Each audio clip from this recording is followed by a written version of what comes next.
nos están pidiendo, diputado Andrés Giordano, que ya está presente en el estudio. ¿Cómo está? Muy bien, ¿y tú, Ale? ¿Cómo andas? Yo bien. Veo que está con la trencita en la onda de Dragon Ball. Buen look de diputado. Yo creo que por eso pusieron la música de Dragon Ball Sí, Z, yo creo. en homenaje a Tao Pai Pai. Eso es, totalmente. Me han dicho por ahí en las redes sociales diputado Tao Pai Pai, así que Ah, ese es sí. mi- Ah, ese es pero mi qué seudónimo. Sí. Espero salir volando en un tronco. Claro. Oye, no lo escucho al diputado, no lo estoy escuchando por los audífonos. No sé si te está escuchando al aire. ¿Sí? Ya, muy bien. Oye, diputado, bueno, estábamos echando la talla ahí porque viste que hicimos con los chiquillos acá el equipo creativo de La Voz de los que Sobran. Tenemos un hit que se llama ¿Dónde está Hermosilla? Y en redes sociales está rompiendo una cumbia. Ah, pero Bien sí, tenemos tradicional, que difundirla, bien tradicional. entonces. Se la vamos a mandar entonces, porque nos han pedido el audio después todo. Los festejos también, Exacto. según la cumbia. Sí, claro, no tiene copyright, así que para adelante. Súper bailable, súper bailable. De hecho, sí, deberíamos tenerla todo de ringtone. Así como que nos suena el teléfono y ahí ¿Dónde está Hermosilla? Claro. Y ahí está buena. Bien, me parece. Me sumo a la campaña. Eso, lo vamos a sumar a nuestra campaña entonces. ¿Cómo está usted primero que todo en este frío día martes 28 bien. de mayo? Enfrentando los vaivenes de estos cambios de temperatura, he estado saliendo y entrando de resfrío consecutivo, al igual que el resto de mi equipo. Lamentablemente todos hemos caído en algún momento. Ha estado bien heladito este invierno, pero de todas maneras bien, con el ánimo arriba y dispuesto además para esta semana legislativa.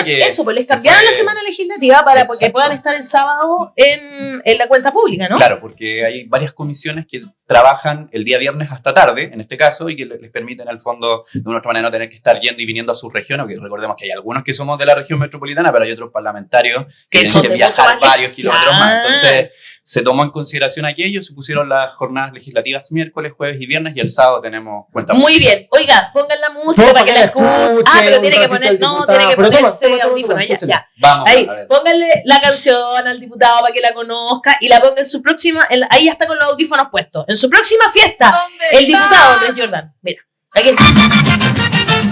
Por favor, díganos, ¿dónde está Hermosilla?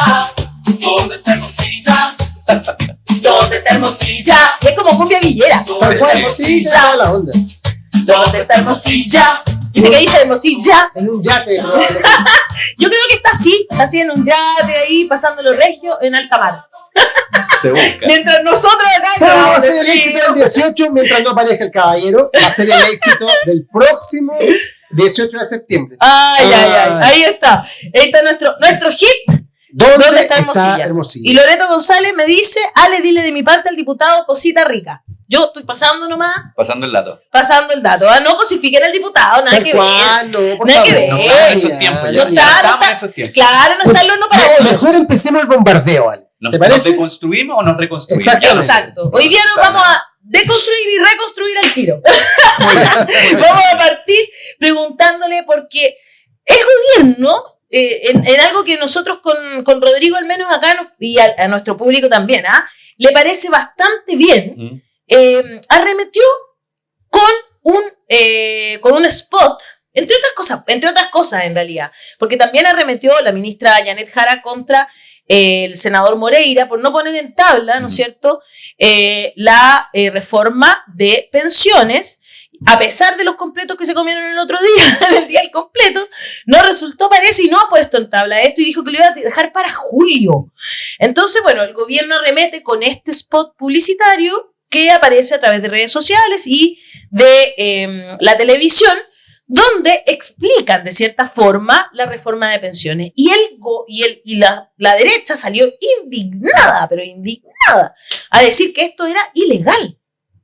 Bueno, a ver, primero que todo me parece muy bien que de alguna u otra manera el gobierno cumpla con la función de comunicar y a su vez de disputar un sentido común que, ojo, ha estado muy permeado porque los medios de comunicación han sido susceptibles a los mensajes de la industria de las AFP. Permanentemente no se ha mencionado mucho esto en el debate, pero ahora que salió el spot del gobierno, donde en realidad lo único que hace es mencionar que existe un seguro social y que eso va a beneficiar a la población, es de una otra manera entregar es lo mismo que todos han dicho. Pero es una información muy sencilla, tampoco es una información que uno pueda catalogar ni de tendenciosa, más bien es una conversación que se da en una familia donde Claro. básicamente, creo yo, se está instando a las personas a discutir sobre algo tan fundamental como la reforma de pensiones, que uno lamenta que el senador Moreira no lo quiera poner en tabla, porque lo cierto es que durante el último periodo la pensión mediana, es decir, la mitad de las y los trabajadores ganaron menos de 124.000 pesos de pensión autofinanciada, y en los últimos 15 años, hablemos de las mujeres, menos de 34.000 pesos. Es que eso es... O sea, decir que vamos a seguir esperando por el debate es decirle a todas las personas que hoy día necesitan una respuesta urgente, que básicamente su necesidad no está en las prioridades de algunos sectores, en este caso de la oposición y del presidente de la Comisión de Trabajo, el senador Moreira. Bueno, pero para cerrar la idea anterior, me parece muy bien que el gobierno esté informando a la población, esté generando debate,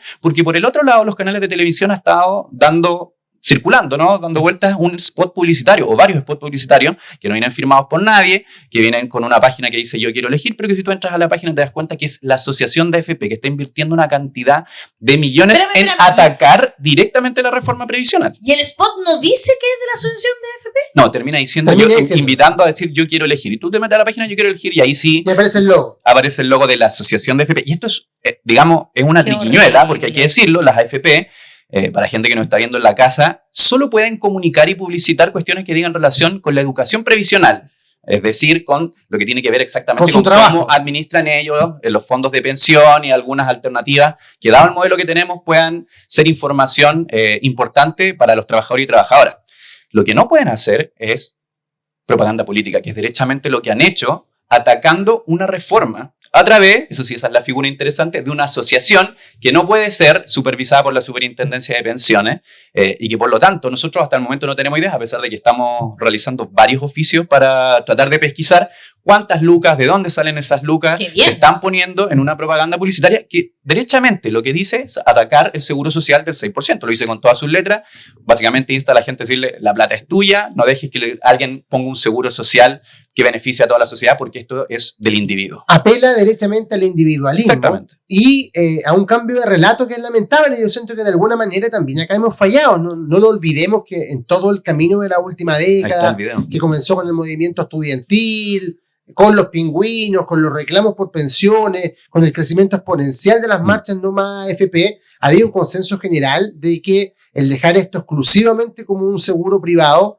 no estaba resultando como parte de un esquema de seguridad social. Y sin embargo, en el último tiempo hemos visto cómo aquello se ha reivindicado, cómo hoy día las AFP buscan esta triquiñuela para instalar la idea de que ellas son las únicas capaces de hacer una buena gestión, cuando los resultados de esta gestión son los que estamos viendo ahora. Pensiones de miseria para muchas personas que, si no fuera por el Pilar Solidario que se instituyó en el gobierno de Michelle Bachelet, serían todavía peores. Eso, muy bien que lo hayan detenido ahí el video, porque dice algo que es completamente opuesto, o más bien, dice, el 6%, esto es un engaño, es engañoso. No voy a decir que es una mentira, pero es engañoso. El 6% es tu esfuerzo y tu trabajo para tu pensión. Como si dividir entre el 3 y el 3 implicara que no va a ir a tu pensión. Claro. Si también va a tu pensión. Beneficia a todos los pensionados y pensionadas. Y lo que hace es que pone un foco además en las mujeres, que han sido las más perjudicadas de este modelo, y también hace algo muy interesante que nos pone a hablar de algo que también está ausente en el debate, que las AFP nunca lo mencionan, que tiene que ver con que en Chile se pagan bajísimos salarios. Y que por lo tanto la capacidad de ahorro individual de las personas es muy baja. Lo que hace la propuesta de reforma es además generar una redistribución desde los más altos salarios, estamos hablando de salarios de millones de pesos, hacia los salarios medios, que lamentablemente en Chile son inferiores a los 600.000 pesos, precisamente para que la pensión de los trabajadores comunes y corrientes, como los que aparecen en el spot de la asociación de AFP, sean beneficiados con una mayor pensión que la que tendrían si esto fuera solo capitalización individual. ¿Dónde está el truco? Y lo que defiende finalmente esta industria, y que a mí me parece además muy caricaturesco que tengamos a la oposición fuertemente poniendo el grito en el cielo porque el gobierno ha anunciado un spot publicitario, pero no han dicho nada por esta publicidad que lleva por lo menos un par de semanas en los medios de comunicación. Y yo te puedo mostrar por redes sociales campañas de candidatos a alcaldes cuando no ha partido ninguna campaña, claritas, donde dice XXX por alcalde por. Sí. O sea, es una campaña política.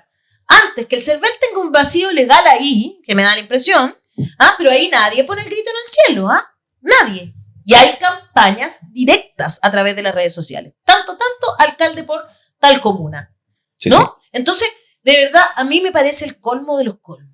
Que se hagan como los que están ofendidos. Y además, cuando hay campañas que son completamente falsas como esta. Porque yo digo engañoso, como dentro del concepto de fast check, ¿no? De fact check, que es como, no fast fact, como comprobar la información. O sea, si yo voy a comprobar esa información es engañosa. Por lo tanto, está dentro del concepto de fake news. Es una noticia falsa, que es engañosa, que engaña a las personas. A diferencia de esto, que lo que te explica es de qué se trata el proyecto de ley y que está bien que la gente lo sepa. ¿Cuál es el problema de que las personas estén informadas de los proyectos de ley, no? Bueno, y ese es un problema para una industria tan poderosa como la AFP, porque lo que no te dicen en sus spots publicitarios es cuál es el interés. O sea, ¿por qué una industria? Yo creo que esto es una invitación, digamos, para quienes nos están viendo hoy en día. ¿Cuál es la motivación detrás de la industria de AFP para sacar spots publicitarios sin firma, hablando sobre la capitalización individual y atacando la reforma de pensiones? Yo quiero invitar, porque una industria que en teoría solo está administrando los recursos que se ahorran en estos fondos de pensión, tiene un interés tan grande para invertir millones, probablemente por lo menos de pesos, en campañas publicitarias que se vienen realizando hace 1 año y medio, porque esto es, digamos, lo que estamos viendo hoy día en televisión, pero se han realizado un sinnúmero de campañas a lo largo de la tramitación de la reforma y también a lo largo de la tramitación de las reformas anteriores. Y de los retiros. Exacto. De todo. ¿Por qué una industria tendría este interés supuestamente en llevar la voz de la ciudadanía hablando de estas tesis de la libertad, de la propiedad, y no revelan lo que está detrás? Que hay un interés, porque ellos tienen utilidades multimillonarias de más de 1.300 millones de pesos diarios. Esas son las utilidades que tienen las AFP día a día, que por supuesto, si todo va a capitalización individual y si tenemos un nuevo esquema de cobro, ¿no? por saldo, a diferencia de lo que se está proponiendo hoy día, las AFP se van a forrar de plata y esos 1.300 millones de pesos en utilidades que hoy día denunciamos como algo que es absolutamente inaceptable en un modelo de pensiones que entrega las pensiones tan bajas como las que conocemos, bueno, van a doblarse por lo menos, y ese es un problema que la ciudadanía está siendo sujeto de esta campaña de desinformación, y por lo tanto también uno ve a parlamentarios de oposición que no hay que sumar muy lejos, de tener más de 2 dedos de frente para entender por qué están planteando lo que están planteando, que atacar la campaña que ha lanzado el gobierno para informar sobre la reforma de pensiones y por qué defienden los mismos argumentos de la AFP. Y bueno, hay estudios que lo demuestran. Por lo menos al año 2019, todos los partidos de oposición, la UDI, Evópoli, Renovación Nacional, incluso republicanos, tenían financistas asociados a la AFP, claro, directores que ponían lucas en campañas electorales. Por lo tanto, bueno, 1 más 1 nos da la sensación de que lamentablemente las AFP tienen muchos voceros en el Congreso y eso es lo que tiene hoy día entrampada la reforma previsional. Bueno, hablemos de lo que está pasando en el Congreso. Pues. A lo mejor usted tiene un poquito más de antecedente. Hasta donde dejamos esta discusión había una oposición cerrada de parte de la derecha a abrirse al 3 y 3, que fue un proyecto inicialmente de Sebastián Piñera. Ha pasado el tiempo, me imagino que se está intentando negociar, llegar a un punto en común. Hay una urgencia que yo creo que ya no puede aguardar más. ¿Qué se sabe en los pasillos del Congreso de cómo avanza este intento de llegar a un acuerdo? Sí. Bueno, la verdad que el Senado es un espacio mucho más hermético e impredecible que lo que es la Cámara de Diputadas y Diputados.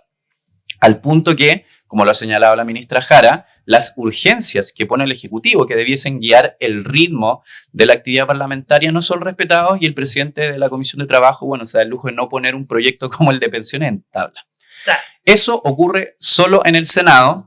Podría ocurrir también en la Cámara, pero lo cierto es que hay un respeto por lo menos de que las urgencias que pone el gobierno de turno se respeten, y en ese sentido lo que hoy día está pasando es que como no existe una sanción para los senadores que no respetan las urgencias, hoy día la están postergando y tratando de hacer una muñeca política para que el proyecto no avance y lleguemos a un punto donde sean, creo yo, los propios momentos electorales los que terminen ensuciando la posibilidad de avanzar en este proceso tan importante de reforma que hoy día tiene a cientos de miles de jubilados esperando respuesta. Exacto. Eso es importante. Digamos, acá hay una situación que es urgente, que no se resuelve solo con esta discusión que es más ideológica respecto de a dónde va el 6%, sino de en qué medida la institucionalidad política realmente es capaz de dar respuesta a las urgencias ciudadanas. Y la reforma de pensiones, a la gente que le gusta mirar las encuestas, y no soy muy encuestólogo, pero la reforma de pensiones está dentro de las primeras prioridades de la ciudadanía. El nivel de la encuesta en general es medio malito. Pero digamos, incluso para aquellos que se que gustan, ¿no?, de justificarse en las encuestas para tratar de imponer ciertas agendas, bueno, la reforma de pensiones no es algo que podamos postergar. Sin embargo, tenemos esta actitud, bueno, la UDI se ha destacado en la Cámara de Diputadas y Diputados, la verdad que hubo un sinnúmero de acciones obstruccionistas, se pararon de la mesa varias veces, las mesas técnicas no participaron, y yo lamento que esto se esté replicando en el Senado, donde uno hubiese esperado una conducción diferente del problema de las pensiones y una atención más dedicada a la urgencia que hoy día esta problemática tiene. Sin embargo, no la vemos.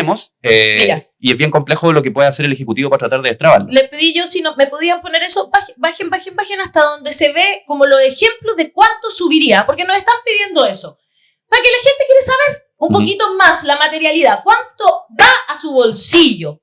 Y ahí, mira, ahí tenemos una comparación. Pensión de un hombre, ¿ya? Porque son distintas para los hombres y para las mujeres.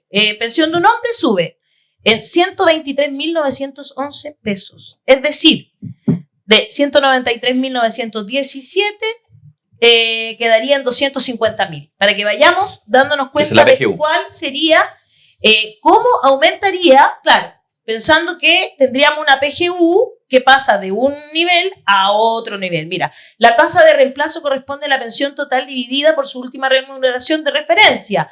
Antes de pensionarse, 400 lucas multiplicado por 100. Si quiere explicarle un poquito, diputado, más o menos, o pongamos uno de una mujer que quizás actual pensionada mujer, densidad 50% y salario de 400 lucas. Una mujer que ganaba 400 lucas, ahí está. Estoy medio piticiego, pero para explicar un poco, la densidad de cotización significa que la persona cotizó durante su vida laboral un porcentaje determinado, en este caso 50%, es decir, cotizó durante la mitad de su vida laboral, probablemente eso sean como 20 años, ¿no? Hoy día, esa persona lo que nos muestra es que tiene una pensión autofinanciada, si veo bien, 63.000 pesos, ¿no es cierto? Y tiene una PGU, me parece que ese dato está desactualizado porque hoy día la PGU está como en 207.000 pesos. Claro, subió un poquito porque suben... Se va reajustando. Lo que propone la reforma, primero, es aumentar la PGU. ¿Quién paga la PGU? La PGU la paga el Estado. Primero que todo, se paga a través de la AFP, pero no la paga la AFP. Entonces, cuando uno recibe la pensión, importante sobre todo los pensionados y pensionadas que estén en la casa, no es que la AFP le esté pagando, en este caso, alrededor de 270.000 pesos, sino que por el contrario, la AFP le está pagando esas 63 lucas, que es para lo que sirve el sistema que ellas administran, y el Estado ha tenido que venir a poner el resto. Sin embargo, para todavía, que puedan sobrevivir, ni siquiera vivir bien. Exactamente, es una sobrevivencia muy precaria, porque sabemos que Chile con 270 o 260 lucas, como dice ahí en esta información, que yo creo que está un poquito desactualizada, no alcanza. Entonces, ¿qué es lo que propone la reforma? Y esto es interesante porque el caso es una mujer que probablemente pudo cotizar menos porque la otra mitad de su vida laboral probablemente estuvo a cargo de labores domésticas y de cuidado que recaen principalmente en las mujeres. Recordemos, 9 de cada 10 personas que cuidan son mujeres. Entonces, lo que propone la reforma es primero subir la PGU. Eso es parejo para todo el mundo. Además, hay una franjita naranjita chiquitita que aparece ahí. Que son 10 luquitas más mensuales. Exactamente. ¿Qué es esa franjita? La reforma lo que ha identificado es que hombres y mujeres reciben, aunque tengan la misma cantidad de años cotizados, por la misma cantidad de plata, pensiones diferentes. Las mujeres reciben una peor pensión. ¿Por qué? Porque cotizan porque tienen sueldos más bajos primero. Primero tienen sueldos más bajos, pero incluso poniéndolo en las mismas condiciones. Lo que ocurre es que como las mujeres tienen una expectativa de vida mayor y se jubilan antes, su pensión se calcula de manera menor. Entonces, para una mujer, la verdad es que vivir más es una mala noticia porque su pensión va a ser mucho más precaria que la de un hombre en exactamente las mismas condiciones.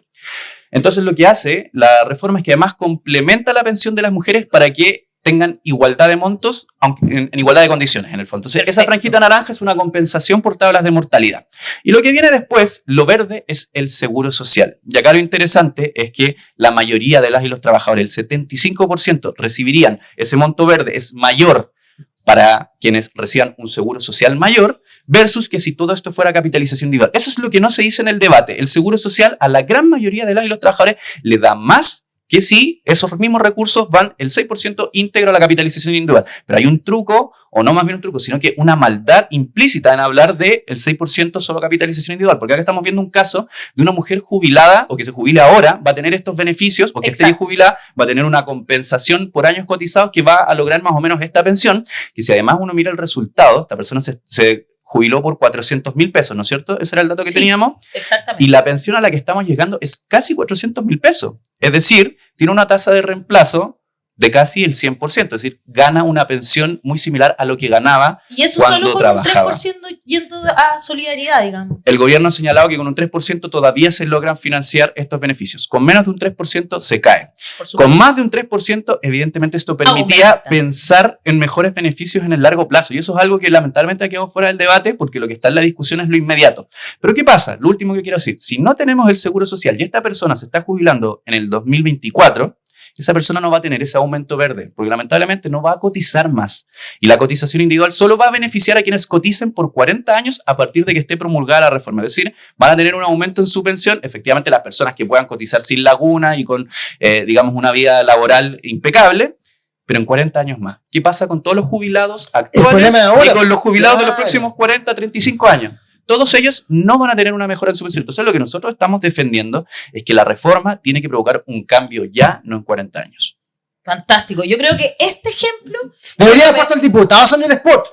¿No es cierto? Sí. No habría quedado. Eso es lo que igual hay que decirlo. Lo ha hecho, lo hicieron la ministra y las ministras han estado haciéndolo claramente. Han ido a los matinales, a todos lados. Exacto. Voy a leer algunos comentarios que le están llegando al diputado para que alcancemos a hablar de qué también espera el diputado para la cuenta pública. José Mauricio de nuestra comunidad dice: saludos al diputado Giordano, excelente que se dé el tiempo de visitarnos, aprovechar de enrolarlo para la voz y nuestros objetivos de romper, entre otras cosas, con el mal sistema de medios afines a la derecha. Y Sol de Medina Viveros, dice: las AFP se enriquecen gracias a la tragedia de millones de chilenos y muchas personas siguen votando por políticos que defienden ese negocio. Celia Lizana dice: senadores y diputados Avengers del mundo privado, salvan ISAPRES, salvan AFP, salvan sus sueldos y las pensiones no salvan a nadie. Patricia de la Torre dice: también hay que poner énfasis en la comisión que cobran las AFP. Entiendo que en la RP, ¿qué significa eso? Se rebaja. En la reforma previsional. En la reforma previsional, claro, sí, se rebaja. Si hay un cambio en la forma de comisión, se abordan todas las temáticas más socialmente discutidas, como por ejemplo el tipo de comisión que tienen. Hoy día las AFP cobran una comisión carísima. Mucha gente, cuando yo planteo este tema, me dice: no, pero si te cobran un 1,5% del salario. Si te cobran un 1,5 promedio, en realidad es 1,12 promedio, por administrar el 10% de tu sueldo. Es decir, tú ahorras 10 y te cobran más de un 1, te están cobrando un 10% de tu ahorro total mensual permanentemente. Es decir, si yo, por ponerlo en términos simples, si yo gano 100 lucas, pongo 10 lucas para mi ahorro previsional y la AFP me cobra 1 luca por administrármelo, independiente si le va bien, si le va mal, si el fondo cae. La mayoría de los fondos han tenido caídas catastróficas en los últimos años de la pandemia en adelante. En el año 2008, ¿qué decir? Se perdió más del 40% del ahorro previsional. Las AFP no perdieron. ¿Por qué? Porque la comisión es permanente, se saca del sueldo mes a mes, y si ellos gestionan menos, gestionan mal, da lo mismo. Bueno, la reforma se hace cargo de eso y lo que básicamente establece es que las comisiones se cobran en la medida y son más altas en la medida que al fondo le va bien, y cuando le va mal las AFP pierden. Entonces, esa es una dinámica que, bueno, que está en debate, estaba en la reforma previsional. Vamos a ver qué es lo que sale del Senado, porque lamentablemente hasta en esas cosas no hay acuerdo con la oposición. Lo sabemos, así que vamos a estar, ya usted quedó informado, vamos a estar muy atentos a lo que pase. Abordemos lo de junio, ¿cierto? Exacto. Ahí yo estoy preocupado frente al discurso y la cuenta pública del presidente, porque hay mucha expectativa. Algunos dicen: no, va a adelantar algo el CAE, no, otros dicen: no va a pasar esto, pero me preocupa algo, porque la ministra Vallejo ya adelantó que no van a haber grandes avances en presentación de proyectos durante el discurso, y la verdad es que esta es la última oportunidad por diputado, porque ya en el discurso presidencial del 2025 el presidente va a estar de salida. Entonces, en lo particular para mí sería decepcionante que no hubiera un proyecto de esperanza, al menos uno, dos, no sé, medio. Sí. A ver, bueno, primero que todo, totalmente de acuerdo con el diagnóstico. Yo creo que esta cuenta pública no puede ser una oportunidad desaprovechada en términos políticos y que se enfoque solo en la gestión de gobierno, sino que tiene que hacerse cargo del programa de gobierno que se le comprometió a la ciudadanía. El gobierno vino a transformar, ese es el compromiso, no a gestionar, y las transformaciones que se comprometieron están en un programa que la ciudadanía lo conoce. Objetivamente, y a propósito de un comentario que salía recién en el chat, ¿no? Respecto de la gente votando por parlamentarios que defienden otros intereses. Así es. Es cierto que tenemos un Congreso fragmentado. Es cierto que el Frente Amplio tiene 23 congresistas y son una minoría absoluta. Es cierto que el oficialismo no suma más de 65 parlamentarios, incluso creo que son menos. y que son 155 en la Cámara y por lo tanto somos minoría en el Senado, pasa exactamente lo mismo. Pero eso no puede ser motivo de no impulsar las transformaciones y las reformas con la convicción de lo que nos llevó a ser gobierno. Y en ese sentido, yo esperaría que el presidente de la República haga una serie de anuncios importantes. El CAE ha estado muy patente en los medios. Efectivamente, el sistema que tenemos es un sistema de origen ilegítimo, que además no solo es injusto, sino que además es ineficiente. Le ha costado una cantidad de millones de dólares al Estado que van directamente a los bolsillos de la banca por muchos años y que además son parte de las problemáticas materiales de la ciudadanía. Tenemos muchas personas que tienen un nivel de endeudamiento altísimo y el CAE es una de las problemáticas y a mí me parece de toda justicia que un compromiso de campaña tan importante como este sea parte de la cuenta pública. Pero no es el único, no es el único. Efectivamente, usted mencionaba, ¿no? Ley de medios podría ser parte de las cuestiones a discutir, porque objetivamente los medios hoy día han jugado un rol muy importante en desbaratar el avance de las políticas sociales del gobierno y la capacidad que ha tenido el propio Congreso de avanzar en aquello. Eso es un hecho de la causa, que yo creo que la ciudadanía lo tiene más que claro. Segundo, las condiciones materiales, yo lo decía, el CAE aborda eso, pero las condiciones materiales de las personas hoy día creo que tienen que ser el eje de cualquier anuncio respecto de las deudas pendientes del programa. Los salarios han aumentado. Objetivamente se subió el salario mínimo. En pocas semanas vamos a tener un sueldo mínimo de 500.000 pesos y ya se anunció. Hace 10 años que hace 10 años. Creo que estamos retrasados, lamentablemente. Los 500.000 pesos de hoy día no son los 500.000 pesos de cuando se prometió en campaña, ni tampoco son los 500.000 pesos cuando muchos sindicatos comenzamos con esta campaña por ahí por el año 2017. O sea, estamos hablando de varios años atrás. Y la inflación, que Chile bien la conoce, ha hecho lo suyo, por lo tanto no son los mismos 500.000 pesos. Enhorabuena, se anunció una nueva negociación por el aumento del salario mínimo, pero aún así pasa algo preocupante. En Chile existe un 20% de sindicalización, menos incluso, depende, hay algunos que dicen 13, otros 15, otros 17, otros 20. Y la verdad que tenemos salarios que son en su mediana, es decir, la mitad de los trabajadores y trabajadoras, inferior a 600.000 pesos. Chile no es un país pobre para pagar ese tipo de salarios. Chile es un país donde la riqueza se hiperconcentra y donde el 1% se lleva más del 50% de la torta. ¿Qué significa eso? Que hay gente que está acumulando mucho a costa de los bajos salarios del resto.